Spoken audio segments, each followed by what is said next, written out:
Now, again, you want to put it into some category and lock the guy up for a longer period of time because he saw a weak woman that he grabbed it.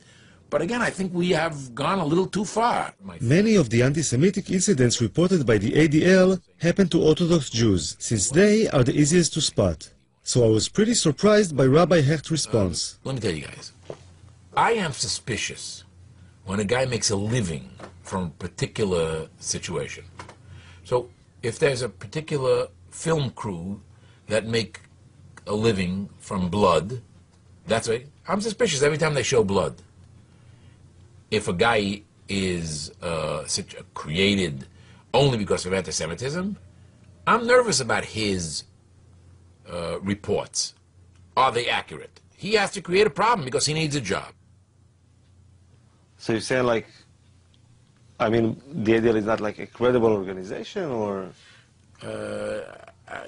I really can't pass judgment on other organizations, so we'll leave it that way. I'll be politically correct. But listen, clearly the ADL has been responsible in certain areas to flare up things as much as they've helped. Of course, having said that, now I'm on the ADL's blacklist now, so Mr. Foxman is not going to come to my home for dinner, but what should I tell you?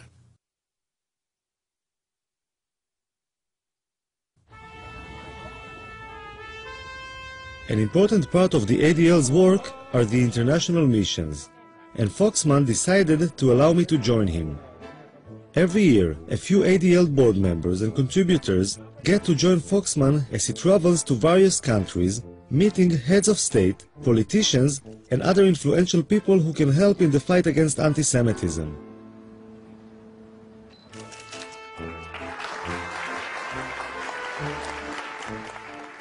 It's like an organized tour, but apart from visiting museums and other tourist attractions, the chosen ADL members get to join Foxman in taking an active part in the struggle against anti-Semitism. You have to debate what is proportionate when someone attacks you. You are serious people, and you're here for serious business, and you're going to see the Holy Father, and everything the ADL does is serious business. The police escort along the way made me realize I was traveling with some pretty important people. We're seeing the Pope tomorrow. Rodi Friday. Yeah. Good job. I can tell you that this is wow.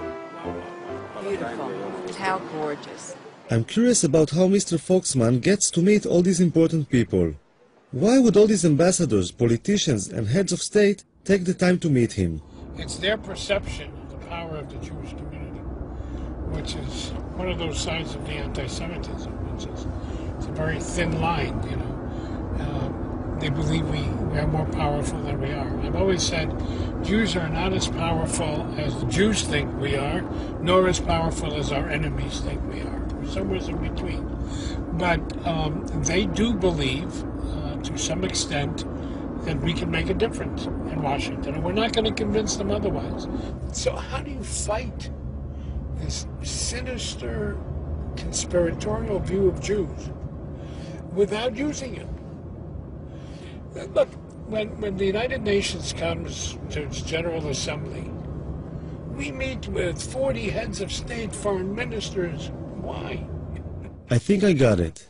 It's like a poker game in which Foxman bluffs the other side into thinking the Jews have more influence and power in Washington than they really have. The downside is that the idea of Jews being so powerful can result in envy, even hate. Foxman has a very close relationship with the Israeli government. All right. Oh, yeah. A couple of times. Israel relies on Foxman when it comes to issues of anti-Semitism. And being the Jewish state, anti-Semitism is always on the agenda. Hello. Hi, Abe. I wanted to ask you, since we met last, about the issue of Venezuela. Because I heard voices kind of saying it's not so bad, and Latin America is not so bad, but I'm not convinced. And the You question have is, good what- reason not to be convinced. You have good reason. It is getting worse. Why? And little by little, as long as oil money works, I'm told that by our experts, it's the only, except for Iran, it's the only government propagated anti-Semitism today around the world. It's a rare. formally. Right. This is First quite within the scary. country and then outside. So are you pressing in any way? We've talked to Jesse Jackson, who has a relationship, but it's not for camera, but there are other plans. We'll talk about it in a minute. So we have a very beautiful view from here. The first example of what Foxman is talking about was a meeting with a special advisor to the Ukrainian President Yushchenko. The Ukrainian government would like to distance itself from the embrace of the Russians and strengthen its ties with the West, most especially the United States.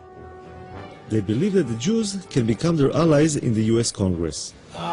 We come to celebrate your democracy, but we also come with mixed feelings. The history of the Jewish people in this country is primarily one of tragedy.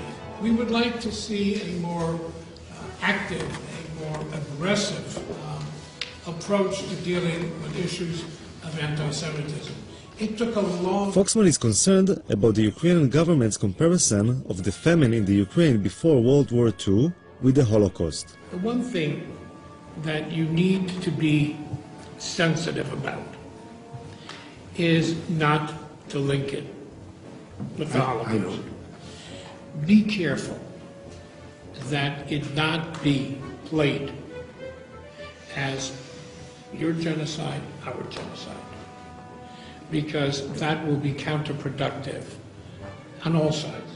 We, of course, respect Holocaust, and I understood your message, and we try to be very, very diplomatic. Here it is. I was impressed by the way Foxman handled the meeting, but it also raised some questions for me.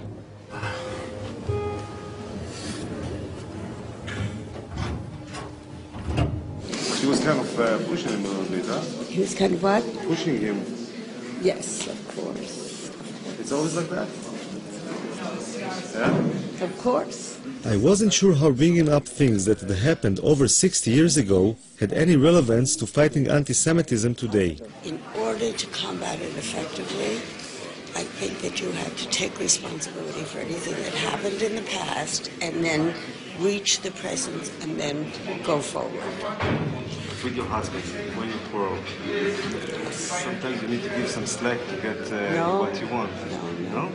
You always I bring tough? up everything from the past, 50 years, what his mother did. Absolutely not. No, that's not the American Jewish way. I don't know about the Israeli Jewish way. Give them the guilt trip. That's, yeah, absolutely.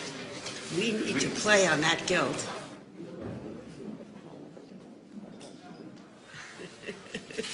I asked when you're having a quarrel, whether she give you some slack sometimes to, to make up, and she said no. I'm always wrong, and she's always right. But wait a minute, do I ever forget anything in the Never, past? never. Suzanne will tell me 20 years ago what I did wrong. If we have an argument now, but, 20 years you did this. I said, but Suzanne, it was 20 Wait years a minute, but do you know why? Because he has not stood up and taken responsibility for that behavior. The guilt trip she's giving you, does it help? No. So maybe the guilt trip we're giving them is not the right solution. Maybe we should, give them some slack and say, okay, let's be friends. Not forget the past, but kind of be a little bit more, liberal. Moderate. Yeah. Something guilt- we happen to, I have to The agree. guilt of the father should not be visited on the sons. And it's true, of course it's true. I agree with you. It's true, you have to. You cannot let it go down, but you can't keep playing on it as heavily as some people do. It's got to be moderate. But the ADL is like one of the people who plays quite heavily. No, we're moderate. No, ADL plays heavily.